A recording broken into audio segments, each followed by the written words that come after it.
آداب، میں ہوں اسد اللہ خان، میرے ساتھ ہیں زرار کھوڑو اور شاہزیب جیلانی۔ صدر ٹرمپ نے امریکی بحریہ کو حکم دیا ہے کہ آبنائے ہرمز میں بارودی سرنگیں بچھانے والی ایرانی کشتیوں کو دیکھتے ہی تباہ کر دیا جائے۔ الصبح یہ خبر بھی آئی کہ امریکی بحریہ کے امور کے انچارج سیکریٹری جان فیلن کو اچانک برطرف کر دیا گیا، وجہ معلوم نہیں ہو سکی۔ اسرائیل میں فضائیہ کے 2 اہلکاروں کو ایرانی جاسوس ہونے کے شبے میں حراست میں لیا گیا ہے۔ بھارت نے اپنے شہریوں کو ایران کے سفر سے روک دیا ہے اور برلن میں ایران کے سابق ولی عہد رضا شاہ پہلوی پہ کسی دل جلے نے سرخ رنگ پھینک دیا۔ ٹمیٹو جوس ایک ہی بات، سرخی ہوتا ہے۔ لبنان کی اگر ہم بات کریں تو لبنانی وزیر اعظم نواف سلام نے کہا ہے کہ جب تک اسرائیل جنوبی لبنان خالی نہیں کرتا، امن سمجھوتا نہیں ہو سکتا۔ دونوں ملکوں کے درمیان آج واشنگٹن میں امن بات چیت کا دوسرا دور ہونے والا ہے۔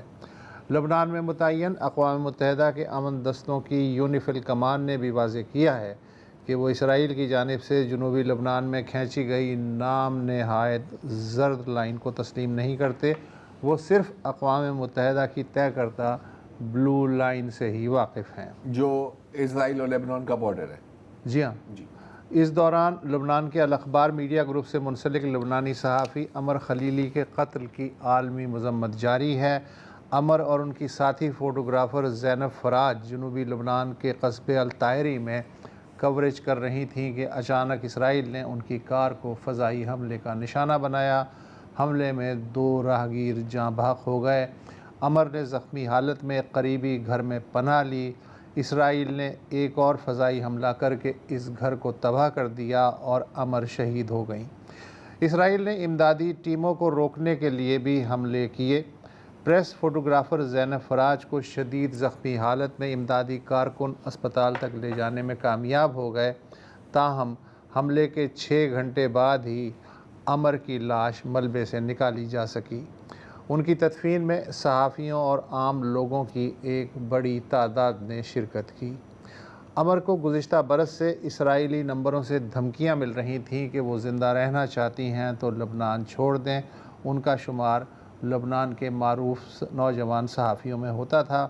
پچھلے ماہ ہی اسرائیل نے جنوبی لبنان میں 3 صحافیوں کے خون سے اپنے ہاتھ رنگے تھے۔ اب تک تو کئی 100 اوور آل اگر دیکھا جائے۔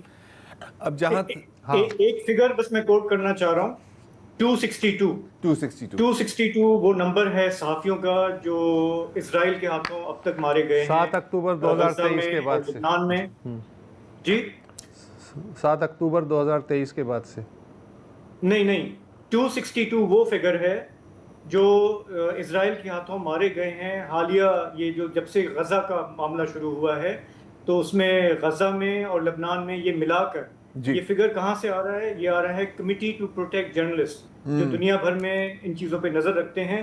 یہ کوئی معمولی فگر نہیں ہے، یہ دنیا بھر میں جتنے بھی حالیہ جنگیں ہوئی ہیں، کانفلکٹس ہوئی ہیں، ان میں سے سب سے بڑا فگر ہے۔ اور یہ تازہ جو مرڈر ہے یہ اس میں ایک اضافہ اور ہوا ہے۔ جی لیکن دیکھیں، Israel has a right to defend itself, right, جی فرام دا ٹروتھ، رائٹ، یہی ہو رہا ہے یہاں پر۔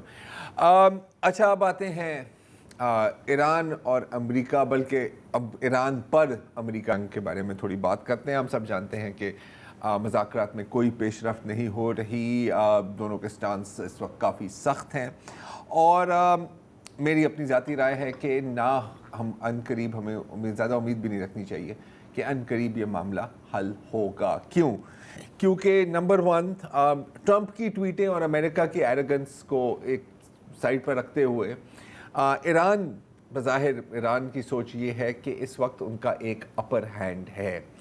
اور ایک اور اس میں آپ چیز شامل کر دیں کہ جتنی بھی انڈیکیشنز آ رہی ہیں، جتنی بھی نہیں لیکن کئی انڈیکیشنز ایران سے یہ آ رہی ہیں کہ یہ جو سائیکل ہم نے دیکھی ہے کہ بمباری ہوتی ہے، پھر اس کے بعد مذاکرات ہوتے ہیں، کچھ دن کے لیے یا کچھ مہینوں کے لیے امن ہوتا ہے، اور پھر ایک بار پھر حملہ ہو جاتا ہے، سینکشن ریلیف بھی نہیں ہوتی، یہ فارمولا اب کافی ظاہر ہے کہ ایران کو قبول نہیں ہے۔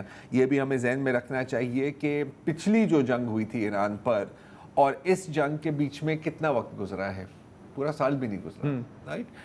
تو اس وقت ایران کی سوچ لگ ایسے رہا ہے کہ ایران کی سوچ یہ ہے کہ وہ گارنٹی کرنا چاہتے ہیں کہ جو اگلی جنگ ہے وہ دنوں میں، ہفتوں میں، مہینوں میں اور سالوں کے بعد دوبارہ شروع نہ ہو. وہ چاہتے ہیں کہ کئی دہائیوں تک امریکہ یا کوئی بھی اور ملک یہ سوچے بھی نہ کہ ایران پر حملہ کیا جائے. اور ایران کے جو آفیشیل اور ان آفیشیل ترجمان ہیں جیسے کہ پروفیسر مرندی صاحب، وہ تقریباً کھل کے یہی بات کر رہے ہیں. Iran planned for a long war, and Iran actually prefers a long war. Not that we like war, but from the very beginning the plan was to have this war last longer so that the United States would reach a point where they would recognize that never again should they get into conflict with Iran. مرندی صاحب کہہ رہے ہیں کہ ایران نے لمبی جنگ کی تیاری کی ہوئی ہے اور وہ چاہتے ہیں کہ ایک لمبی جنگ ہو. اس لیے نہیں کہ وہ جنگ پسند کرتے ہیں، لیکن وہ امریکہ کو اس بار ایک سبق سکھانا چاہتے ہیں. بیسک لائن ان کی یہ ہے کہ صرف ایران ہی کیوں سفر کرے، باقی دنیا کو بھی سفرنگ کا تھوڑا احساس ہونا چاہیے تاکہ وہ امریکہ پہ دباؤ ڈالیں کہ آئندہ ایسے نہ کرے بیسکلی. اور امریکہ پہ دباؤ ڈالنے ایک یہ ہے. دوسری جو ایک طریقہ ہو سکتا ہے کہ اگر امریکہ گراؤنڈ پر جائے and you give them a bloody nose. اگر وہ نہیں ہو رہا تو پھر یہ طریقہ ہے جو ہم دیکھ رہے ہیں. انٹرنیشنل انرجی ایجنسی جو most powerful watch dog body ہے انرجی کی، ان کے جو ایگزیکٹو ڈائریکٹر ہیں فاتح برول صاحب، انہوں نے آج ہی کہا ہے کہ اس وقت the world is facing the biggest energy security threat in history. اور یہ آج کی بات ہو رہی ہے. اگر یہ جنگ چلتی رہی، ایک ہفتہ، 2 ہفتے، 1 مہینے آبنائے ہرمز بند رہا، تو کس قسم کا نقصان ہوگا نہ صرف پاکستان کو، نہ صرف خطے کو، بلکہ پورے ملک کو. اس پر بات کرنے کے لیے آج ہم نے شو پر انوائٹ کیا ہے خرم حسین صاحب کا. آج آپ کا ایک بہت اچھا آرٹیکل تھا خرم، اور تقریباً آپ بھی یہی بات کر رہے ہیں. تو اگر ہم یہاں سے آغاز کریں کہ اس وقت تک کتنا نقصان ہوا ہے، اور اس سینیریو میں کہ کئی ہفتے یا 1 مہینہ یہ جنگ چلتی رہے، آبنائے ہرمز بند رہے، کیا سینیریو ہمارے سامنے نظر آتا ہے ہمیں؟ اچھا ذرا سینیریو ہے کہ آئل انڈسٹری میں کافی سیریس ایک سچویشن پیدا ہو رہی ہے. ٹھیک ہے، بہت زیادہ سیریس. انفیکٹ آپ ہی کے شو میں پہلے ایک دفعہ میں آیا تھا تو میں نے آپ کو سمجھایا تھا آپ کے ویورز کو کہ اس وار شروع ہونے سے پہلے تمام ملکوں نے اپنے جو آئل سٹاکس ہیں وہ بالکل فل کر دیے تھے. تو چائنا، OECD ملک، امریکہ، یورپین یونین، سب کے جو سٹاکس تھے وہ بالکل فل تک تھے. آج یہ سچویشن ہوئی بھی ہے کہ وہ سٹاکس تقریباً سارے خالی ہو گئے ہیں اور ان کے جو آخری اب انفلوز ہیں اس پہ چل رہے ہیں. میں اگر آپ اجازت دیں میں اپنا اسکرین شیئر کر کے آپ کو 1-2 ہیڈ لائنز دکھاتا ہوں جو پچھلے 1-2 دنوں سے آ رہی ہیں. تو پہلی ہیڈ لائن آپ ایک یہ دیکھیں، یہ آپ کو نظر آ رہی ہوگی؟ جی بالکل آ رہی ہے. میرے اسکرین پہ ہیڈ لائن ہے global oil inventories fall to record lows. ٹھیک ہے، یہ کل کی چھپی ہے. انرجی بیٹ ایک میگزین اور پبلیکیشن ہے جو صرف انرجی کے اوپر ہی رکھتا ہے نظر، اور اس میں خاص لکھی بھی ہے ایک چیز: analysts warn that continued disruptions could push inventories to all-time record lows by late April, early May. مطلب ٹینکی ایمٹی ہو گئی ہے. ہاں، یعنی کہ اب آل ٹائم ریکارڈ لوز تک بات پہنچ گئی ہے. ٹھیک ہے، میں آپ کو ایک اور ہیڈ لائن دکھاتا ہوں. یہ دا اکانومسٹ میں کل چھپی ہے: global energy markets are on the verge of a disaster. ٹھیک ہے، یہ بھی تقریباً وہی بات کر رہے ہیں اس میں. اب میں آپ کو ایک تیسری گرافک دکھا دیتا ہوں. یہ ہیڈ لائن نہیں ہے لیکن یہ آپ کو اگر میں سمجھا دوں، اس کو کہتے ہیں آئل آن واٹر انوینٹریز.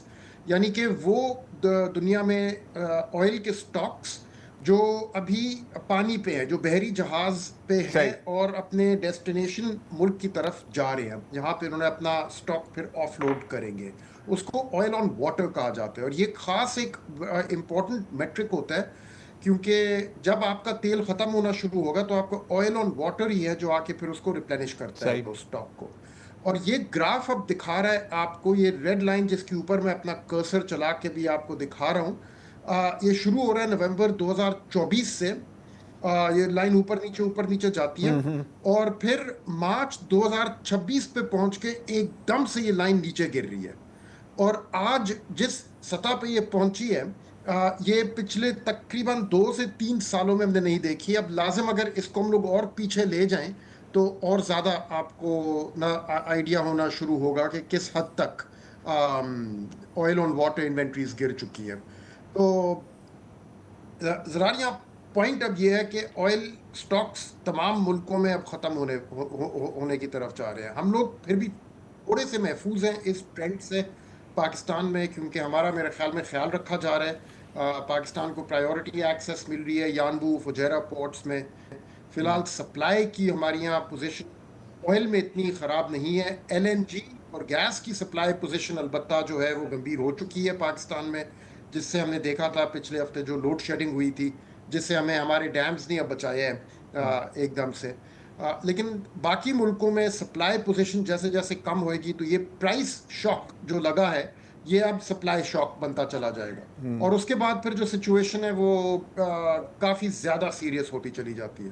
اور جو ٹائم فریم اس میں دے رہے ہیں لوگ وہ یہی ہے اینڈ اپریل سے لے کے ارلی مئی کے درمیان, جو اندازے میں دیکھ رہا ہوں دے آر سیئنگ کہ تب تک آ کے سپلائی پوزیشن کافی زیادہ ٹائٹ ہونی شروع ہو جائے گی. ذرا اچھا, اب اس میں خرم بیسکلی تو کیا کہتے ہیں نا, گیم آف نروز ہے, کہتے ہیں نا who will blink first, right. تو ایک جانب ہے دنیا کی تمام اکانومیز جو فیول پر ڈپینڈنٹ ہیں, کوئی ایسی اکانومی نہیں ہے جو ڈپینڈنٹ نہیں ہے, کچھ زیادہ ہے کچھ کم ہے. دوسری بات ہے کہ ایران اس کو کب تک برداشت کر سکتا ہے, رائٹ. آج ایک بڑی انٹرسٹنگ خبر آئی ہے اور کئی مختلف آؤٹ لیٹس پر رپورٹ ہوئی ہے کہ ایران کا کہنا ہے کہ ہم نے پہلا ٹول ٹیکس وصول کر لیا ہے ہرمز سے. اور انٹرسٹنگ بات اس میں یہ ہے خرم, تھوڑی دیر پہلے آپ سے اس پہ ہی بات ہو رہی تھی واٹس ایپ پر, یہ جو پیسے ہیں یہ ڈائریکٹ ایران کے سینٹرل بینک میں ڈپازٹ ہوئے ہیں, مطلب ایرانی ریال میں ڈپازٹ ہوئے ہیں. اب مانا کہ یہ ابھی پہلی ڈپازٹ ہے, لیکن اگر یہ سلسلہ چلتا رہا تو اس سے تو ایران کی کرنسی اور اکانومی, مطلب دنیا کی اکانومی ڈاؤن جا رہی ہے, ایران کی اکانومی تھوڑی سی اوپر نہیں جائے گی اس کی وجہ سے. I don't know کس حد تک زرار. آج جیسے کوئی تقریباً 9 ویسلز نے ہرموز کو کراس کیا ہے آج, جس میں سے زیادہ تر جتنے تقریباً سب نے ایران کا روٹ لیا ہے, جو ایران کا ایکنالج روٹ ہے, یعنی کہ وہ ٹول دے کے ہی نکلے ہیں. اور انٹرسٹنگ بات یہ ہے کہ ان 9 میں سے تقریباً آدھی جو ہیں, آدھی سے زیادہ جو ہیں وہ تو ایرانی ویسلز تھیں جو امریکن بلاکیڈ کے تھرو نکلی ہیں آرام سے. تو انہوں نے پتہ نہیں دیا یا نہیں دیا ٹول, البتہ وہ لیڈن ویسلز تھیں, یعنی کہ وہ اپنا آئل تو لے کے جا رہی تھیں. اپنا ہو سکتا ہے دیا اور بتایا نہیں, یہ بھی تو چل رہا ہے. ہاں یہ بھی چل رہا ہے لازم. تو اب وہ ٹول تو انہوں نے کلیکٹ کرنا شروع کر دیے ہیں, ویسلز بھی ان کی ابھی فی الحال نکل رہی ہیں. اینڈ اب کس حد تک امریکنز اپنے بلاکیڈ کو اس طرح سے انفورس کر سکیں گے, اینی ونز گیس. اب یہ ٹرمپ صاحب کی تو لگ رہا ہے الفاظی کارروائی ہے زیادہ تر. انہوں نے جو بھی بلاکیڈ ڈالا ہوا ہے اس کے تھرو تو نکل رہی ہیں, ایرانی ویسلز خود نکل رہی ہیں, کئیوں کو روک رہے ہیں, زیادہ تر نکل رہی ہیں. اچھا, اب آپ نے اپنے آرٹیکل میں 2-3 اور ممالک کا بھی حوالہ دیا ہے, بنگلہ دیش کا, جس میں آپ کہہ رہے ہیں کہ جو 5 ان کے فرٹیلائزر پلانٹ ہیں ان میں سے 4 کو بند کر دیا ہے تاکہ بجلی جنریٹ ہو سکے, تاکہ فیول وہاں جائے. سری لنکا میں ہم نے پہلے بھی بات کیا, باقاعدہ فوج کو تعینات کیا ہوا تھا پیٹرول پمپس پر. فلپینز نے بھی یہی کیا ہے, تقریباً 1,00,000 پولیس افسران کو انہوں نے مزید طلب کیا ہے. گلف کی اگر ہم بات کریں اس وقت, اب ظاہر ہے کہ آپ نے دیکھا ہے کہ ایران نے جتنے حملے اسرائیل پر کیے ہیں اتنا انہوں نے کل ملا کر شاید پورے خلیجی ریاستوں پر کیے, بالخصوص متحدہ عرب امارات پر. ابھی حال میں اماراتیوں نے بھی تو امریکہ سے ایک پیشکش کی ہے کہ جی آپ ہمارے ڈالر سواپ کر دیں, ہمیں بھی مشکل ہو رہا ہے, نہیں تو ہمیں یوان میں ٹریڈ کرنی ہوگی. اس وقت گلف کنٹریز کے لیے نمبر 1 اکنامک پرابلم آنے والے ہفتوں میں آپ کو کیا نظر آ رہا ہے؟ نمبر 1 پرابلم ذرا کافی اب گلف کنٹریز میں اب بات چل پڑی ہے کہ ان کو لیکوڈیٹی کرائسز وہاں پہ پیدا ہونے شروع ہو گئے ہیں. ابھی آپ کے شو پہ آنے سے پہلے میں کچھ ڈیٹا دیکھ رہا تھا جو یہ دکھا رہا تھا کہ آئل ریونیوز جو تمام گلف کنٹریز کے ہیں وہ کس طرح سے متاثر ہوئے ہیں جنگ کے بعد.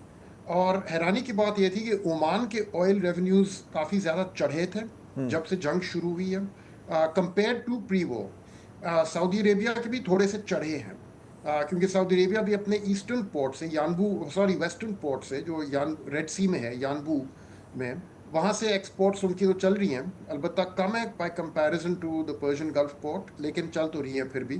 اور آئل کی پرائس جتنی چڑھ گئی ہے تو وہاں سے ان کو ریونیو جو مل رہا ہے مینس کہ ان کا اوور آل آئل ریونیوز جنگ شروع ہونے کے بعد تھوڑا سا اوپر گیا ہے. لیکن آپ جب بحرین, یو اے ای, قطر اور کویت, ان 4 ملکوں کے جب دیکھیں آئل ریونیوز تو شارپلی نیچے گئے ہوئے ہیں. تو گراف پہ جب ان کو ڈالیں تو ان کا گراف ایک دم سے نیچے آیا ہوا ہے سب کا, بہت زیادہ تیزی سے. اور ان ملکوں میں اب کافی ایک سیریس پرابلم پیدا ہونی شروع ہو رہی ہے کیونکہ وہ ہیں ایکچولی اسپیکولیٹو اکانومیز کافی حد تک. دبئی تو کافی حد تک اسپیکولیٹو اکانومی ہے, جو چلتا ہی تب ہے جب وہاں پہ کانسٹنٹلی ایک اضافہ ہو رہا ہو, اس کے اندر کانسٹنٹلی پیسے باہر سے آ رہے ہوں. جب وہ پیسے آنا رک جائیں تو جیسے یہ ڈبل شاہ ٹائپ سکیمز ہوتی ہیں وہ ایک دم سے گرتی ہیں جب مزید اور لوگ اس میں حصہ لینا چھوڑ دیں. تو اسی ٹائپ کی کوئی سچویشن ادھر لگ رہا ہے کہ پیدا ہو رہی ہے, جس کی وجہ سے وہ اب امریکہ کے پاس گئے اور ان سے ایک ایمرجنسی سواپ اگریمنٹ کی انہوں نے بات کی ہے, جو لوگوں کو اتنی پوری طرح سمجھ نہیں آ رہی ہے ابھی کہ بھئی ان لوگوں کے پاس تو ان کا سوورن ویلتھ فنڈ ماشاءاللہ سے کوئی hundreds of billions of dollars کا ہے, ان کو کیوں اتنی ضرورت ہے ایک سواپ لائن کی. تو وہ پوری طرح سے سمجھ نہیں آ رہی, لیکن ایسی چیز مانگتے صرف آپ تبھی ہیں جب آپ ایک کافی ڈالر شارٹیج مشکل جب آپ مشکل حالات میں جیسا ہوتے ملک ہیں. بالکل. بہت اچھا مشکل حالات. ہاں, اب ہم تھوڑا سا باقی طرف آتے ہیں ایک وقفے کے بعد. جی, تو خرم حسین ہمارے ساتھ ہیں. خرم, ابھی آپ بتا رہے تھے کہ انٹرنیشنلی یہ جو کانفلکٹ ہے ایران والا یہ کتنا گمبھیر ہوتا جا رہا ہے آئل مارکیٹس کے حوالے سے. ریجن میں بھی آپ نے اپنے مضمون میں لکھا ہے کہ پاکستان میں ہم نے اتنا امپیکٹ ابھی فیل نہیں کیا ہے جتنا بنگلہ دیش میں, سری لنکا میں, انڈیا میں دیکھنے میں آیا ہے. 1.5 کلومیٹر لمبی لائنیں, کہیں پہ لا اینڈ آرڈر کی سچویشن کریٹ ہو رہی ہے.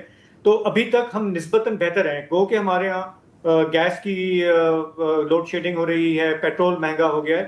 میں تھوڑا پبلک کے پوائنٹ آف ویو سے جو ہمارا پروگرام دیکھ رہے ہیں, میں چاہوں گا تھوڑا آپ اگر ایکسپلین کر پائیں کہ آپ نے کہا کہ یہ اس وقت جو حالات ہیں, ہمیں ایک کوشچن تو تھا لیکن اگر اسی طرح رہتے ہیں تو یہ بڑھے گا. ہمارا عام عوام جو تنخواہ دار طبقہ ہے وہ کیسے تیاری کر سکتا ہے, کیا کر سکتا ہے آگے آنے والے دنوں میں جو حالات شاید بن جائیں؟ گھوڑے خرید لو. دیکھیں شاہ صاحب, پہلے تو اپنے آپ کو مینٹلی تیار کر لیں کہ this situation is going to get worse before it gets better. ابھی فی الحال پاکستان میں سپلائی شارٹیجز نہیں ہٹ ہوئی, ایٹ لیسٹ پیٹرول میں نہیں ہوئی, پیٹرول, ڈیزل, اور یہاں پہ میرے خیال میں پاکستان کا خیال رکھا جا رہا ہے. لیکن گیس پہ تو ہو گئی ہیں وہ سپلائی شارٹیجز ہٹ, اور ہم نے دیکھا تھا ابھی ان کا پہلا امپیکٹ. یہاں پہ کچھ ایز سچ تنخواہ دار طبقے میں یا غریب طبقے میں کچھ ہم لوگ کر نہیں سکتے ٹو پریپیئر آور سیلوز. بس آپ اتنا کر سکتے ہیں کہ مینٹلی آپ ریڈی ہو جائیں, so you are not taken by shock. آپ ریڈی ہو جائیں کہ پیٹرول کی پرائسز ہو سکتا ہے دوبارہ چڑھنی پڑیں, کیونکہ عالمی منڈی میں ابھی تو پوری طرح کرائسس جو ہے وہ میچور نہیں ہوا, لیکن ہوئے گا آنے والے ہفتوں میں. اور مطلب کہ تھوڑا سا مطلب جو اضافی خرچے ہیں ان پر بندہ قابو رکھے, جتنا قابو رکھ سکتا ہے. الیکٹرک کوکر خرید لیں, یہی. اچھا, میں ایک اور چیز, آپ کا جواب اگر مکمل ہو گیا تو میں ایک اور سوال کرنا چاہتا ہوں. جی پوچھیے پلیز. ہاں, ایگریکلچر سیکٹر, فرٹیلائزر, عام طور پہ کہا جاتا ہے کہ 70% ہم اپنی ضروریات پوری کر لیتے ہیں, لیکن ظاہر ہے کہ اس کے لیے بھی گیس ویس چاہیے ہوتی ہے. کتنی باہر سے آتی ہے فرٹیلائزر؟ جیسے انڈیا کے بارے میں تو ہمیں پتہ ہے کہ ان کی بیشتر فرٹیلائزر جو ہے وہ گلف سے آتی ہے اور وہ سب سے زیادہ استعمال کرتا ہے دنیا میں. تو ہمارے جو حالات ہیں زراعت کے, اگلا جو سیزن ہے زراعت کا, اس کے لیے کیا کہیں گے کہ ہے ہم اپنے طور پہ پورا کر لیں گے کہ یہاں وہاں بھی کرائسس ہے؟ نہیں, وہاں کرائسس نہیں ہے, پاکستان میں نہیں. بنگلہ دیش جیسے ملک میں ہوئے گا کرائسس, کیونکہ انہوں نے اپنے فرٹیلائزر پلانٹس کو بند کر کے اپنی جتنی بھی ان کے پاس گیس ہے وہ پاور جنریشن کی طرف بھیج دی ہے. ہمارے یہاں صورتحال اتنی گمبھیر نہیں ہے کیونکہ ہماری پاور جنریشن کافی ڈیورسفائڈ ہے, تو کول فائرڈ پاور پلانٹس چل رہے ہیں, کوئلہ نہیں متاثر ہوا اس کرائسس کی وجہ سے. اور نیوکلیئر بھی ہے. پھر ہمارے پاس ہائیڈرو الیکٹرک پلانٹس ہیں جو اتفاق سے ان کا شروع ہونے کا وقت ابھی تھا, یہی مہینہ تھا جس میں انہوں نے بھی سٹارٹ ہونا تھا. تو کافی سپورٹ ہمیں وہاں سے ملی ہے, جس کی وجہ سے جو گیس کی کرائسس جو ہے وہ اتنا بڑا پاور لوڈ شیڈنگ کرائسس نہیں بنا. فرٹیلائزر میں بھی ہم لوگ سیلف سفیشینٹ ہیں, امپورٹ نہیں کرتے.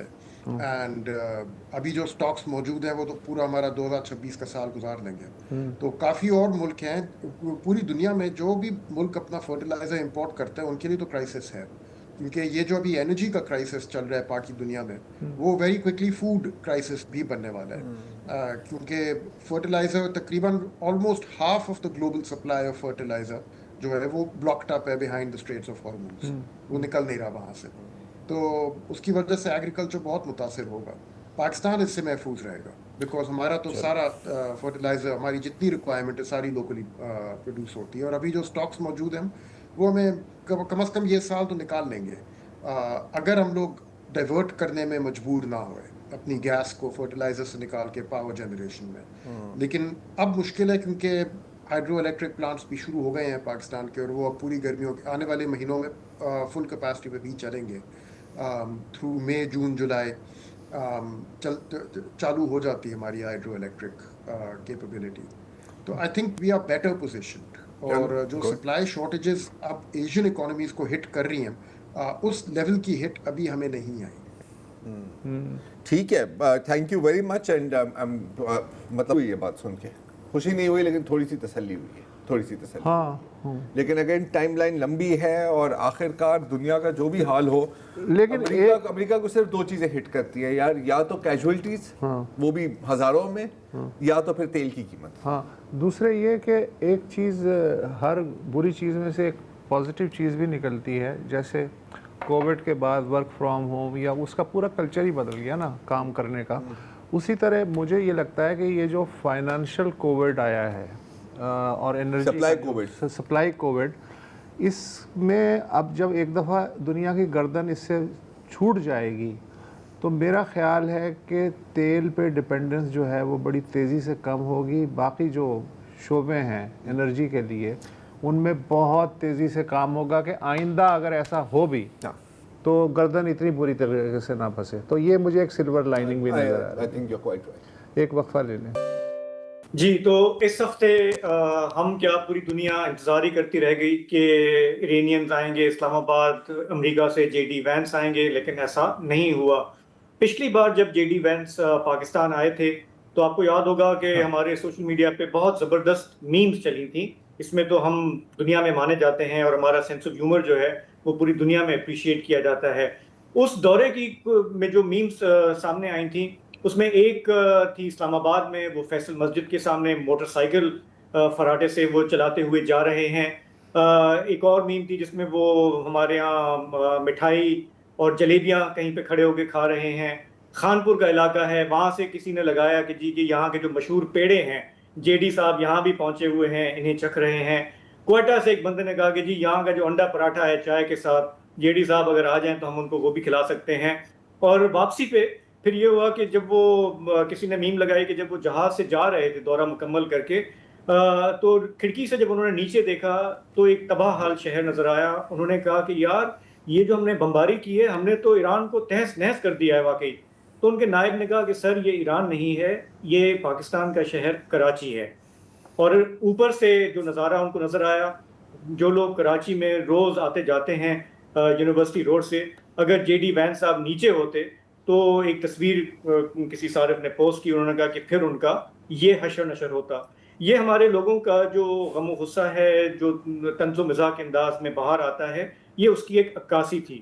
جو معاملہ ہے کراچی کا, اس کی سڑکوں کا, اس میں جو سب سے جو سینٹرل جگہ ہے وہ اور جو منصوبہ ہے وہ ہے ریڈ لائن کا BRT منصوبہ, جو کہ 2022 میں لانچ ہوا. اسے 2024 تک بننا تھا. ہم 2026 میں آ گئے ہیں. ان 4 برسوں میں لاکھوں لوگ جو وہاں سے گزرتے ہیں آئے دن, بشمول وسعت اللہ خان صاحب کے, یہ ایک داستان ہے, ایک درد ہے جو آنے جانے والے یہاں کی حکومت کو, سرکار کو روز دعائیں دیتے ہیں. اس منصوبے کے حوالے سے اس ہفتے ایک بڑی خبر آئی, اور وہ یہ کہ سندھ حکومت نے اس منصوبے کا جو ایک بڑا حصہ ہے اس کے ٹھیکیدار کا کام جو ہے منسوخ کر دیا ہے اس بنا پر کہ وہ تاخیر کر رہے تھے, اپنی ڈیڈ لائنز میٹ نہیں کر رہے تھے, اور ظاہر ہے کہ عوام کا جو غم و غصہ ہے وہ سارا سندھ گورنمنٹ کو جھیلنا پڑ رہا تھا. اس ڈیسیشن کے بعد جو ٹھیکیدار ہیں وہ سیدھا چلے گئے سندھ ہائی کورٹ میں, عدالت میں. انہوں نے چیلنج کیا, انہوں نے کہا کہ ذمہ دار ہم نہیں بلکہ سندھ سرکار ہے. تو 4 سال میں جو وہاں پہ ڈیلے ہوا ہے, جو بھی وہاں پہ معاملات ہوئے ہیں, اس میں ٹھیکیدار اور سندھ حکومت ایک دوسرے کو الزام تراشی کرتے ہیں.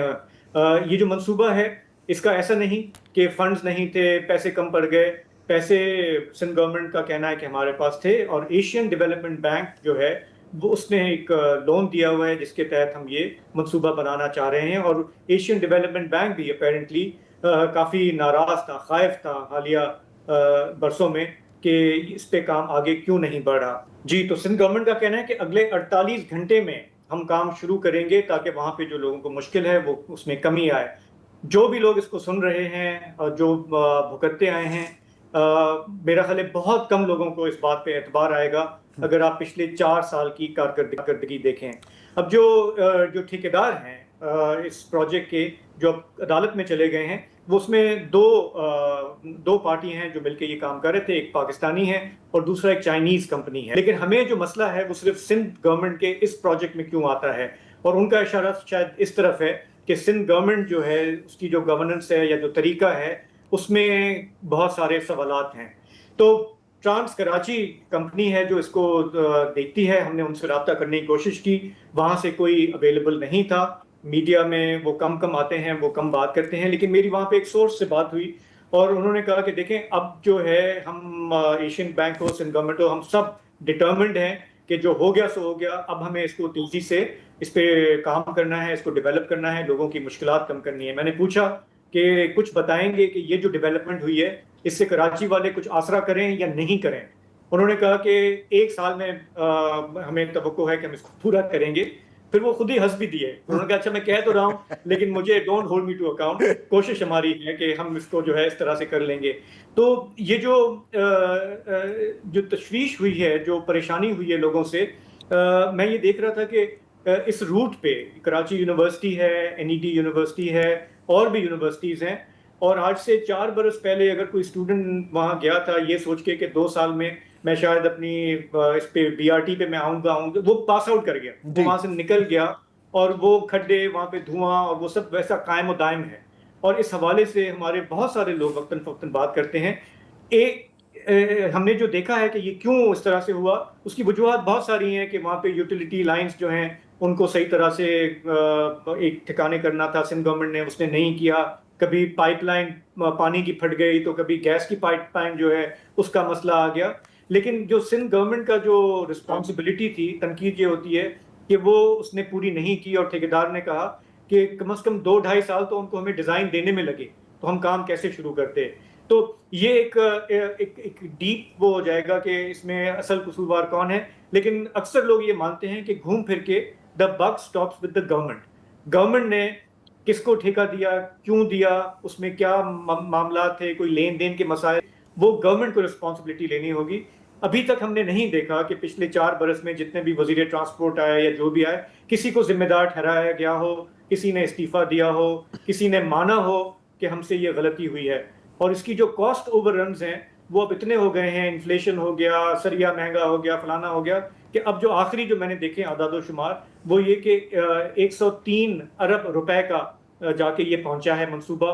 قرضے سے لے کے ہمیں اس کو بنانا ہے, چلانا ہے, اور ابھی تک کچھ پتہ نہیں کہ یہ اگر بنے گا بھی تو یہ کب تک بنے گا. تو زرار آپ نے بھی ذرا اس کا جی ہمیں ایک وقفہ لینا ہے شاہ واحد منصوبہ نہیں ہے. جی ہم نے ایک وقفہ لینا ہے, وقفے کے بعد تھوڑی سی کمپیریزن کرتے ہیں. Welcome back. اور کسی بھی مسئلے کو آئسولیشن میں کبھی نہیں دیکھنا چاہیے. تو اگر ہم کراچی کی BRT کی بات کر رہے ہیں, ریڈ لائن کی, تو ہمیں کمپیئر کرنا چاہیے کہ جو کچھ اور پروجیکٹس ان میں کیا پیش رفت ہوئی, کیا مسئلے مسائل درپیش ہوئے. تو یہ 3 پروجیکٹس کی میں بات کروں گا جنہوں نے تینوں نے مختلف قسم کے ریکارڈ سیٹ کیے ہیں. اسٹارٹنگ ود لاہور کا میٹرو بس. اچھا, لاہور کا میٹرو بس پروجیکٹ شروع ہوا تھا مارچ 2012 میں, یہ مکمل ہوا فروری 2013 میں, مطلب کہ 11 ماہ میں.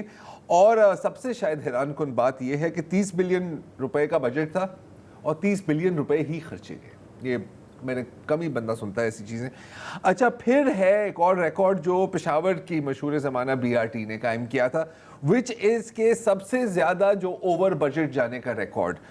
بجٹ تھا میرا خیال ہے تقریباً 49 بلین, اینڈ میں آ کے 71 بلین خرچے ہیں.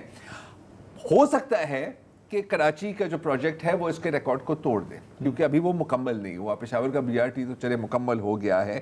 کراچی کے پروجیکٹ نے بھی ایک ریکارڈ قائم کیا ہے کہ 4 سال سے زائد ہو گئے ہیں اور ابھی تک یہ روڈ تمام نہیں ہوا. تو جیسے آپ کہہ رہے تھے کہ شاہ زیب, اور ہمیشہ آپ کہتے ہیں کہ یار عوام سے پوچھا جائے عوام پر کیا گزر رہی ہے. عوام میرے سامنے ہے, وہ سر آپ پر کیا گزر رہی ہے؟ متاثرہ پارٹی, متاثرہ پارٹی روڈ پہ میں رہتا ہوں. کانفلکٹ آف انٹرسٹ تو نہیں ہے یہ؟ دیکھو بات سنو جی, اس کا نام کیا ہے؟ Red line. Red line cross نہیں ہوتی, صحیح ہے؟ بس بند کر دو شوق کو یار, اچھا ہو گیا کام. یہ جو ہے 2022 میں شروع ہوا, 2024 میں کمپلیٹ ہونا تھا. اچھا, گزشتہ برس انہی شرجیل میمن صاحب نے کہا کہ حساس اداروں نے, دفاعی اداروں نے کچھ اعتراضات کیے, اس لیے کہ کینٹونمنٹ کے ایریا سے گزرتی ہوئی پھر یونیورسٹی روڈ آتی ہے اور وہاں سے پھر گرو مندر تک جاتی ہے, تو اس کی بہت سارے حصے کی ری ڈیزائن کی گئی کہ ادھر کی بجائے ادھر سے سڑک. تو انہوں نے اس وقت بھی کہا تھا کہ اب یہ معاملے کا مطلب ہے کہ 2026 تک چلا گیا. اب یہ کہہ رہے ہیں 2027. اب تک بجٹ ڈبل ہو چکا ہے اس کا. 2027-28 تک انشاءاللہ 3 گنا کے بعد ہو سکتا ہے کہ ہم یہ دیکھ لیں کہ یہ جو ریڈ لائن ہے یہ کراس ہو چکی ہے, اور یہ جو لالی پاپ ہے تب تک ہمیں چوسنا پڑے گا. سیدھی سی بات. کون سی بڑی بات ہے, کون سا ہمارا پیسہ ہے؟ ADB کا پیسہ ہے. میں تو صرف اتنا کہوں گا کہ ہمارے جو سندھ گورنمنٹ کے جو کرتا دھرتا ہیں کہ تھوڑا سا بس اب رحم کر لیں, کیونکہ یہ بہت, یہ جو سندھ کا جو دارالحکومت ہے اس کا جو رونا دھونا ہے یہ بلا جواز نہیں ہے. انہوں نے بہت دعائیں لے لی ہیں 4 سال تک. یہ ایک لمبا روٹ ہے, ہم سب اس سے سفر کرتے ہیں اور پورے ملک میں یہ مذاق بنا ہوا ہے. تو اگر یہ کہتے ہیں کہ جی 48 گھنٹے میں کوئی کام شروع ہوگا, میرا خیال ہے اب بہت ہو گیا, اور اس کو کریں تاکہ اب ورنہ یہ جو عوام ہے نا, یہ اس میں جو بہت ہی ہائی ٹالرنس ہے ہمارے کراچی کے عوام کی, سندھ کے عوام کی, اس کو بہت زیادہ ضرورت سے نہ چھیڑا جائے. اب تو میمز وینس تک پہنچ گئی ہیں, اب تو کر دو. بلکہ یونیورسٹی روڈ والوں نے آفر کیا کہ اگر آپ یہ ریکارڈ مدت میں کمپلیٹ کر لیں منصوبہ تو ہم اپنا ہرمز بھی کھلوا سکتے ہیں. میں خود جانے کے لیے. واہ واہ, بالکل. چلے اور ریڈ لائن کے ساتھ ہماری شو کا ٹائم بھی ختم ہوا چاہتا ہے. آج کے لیے اتنا ہی جی, اجازت دیجیے, خدا حافظ.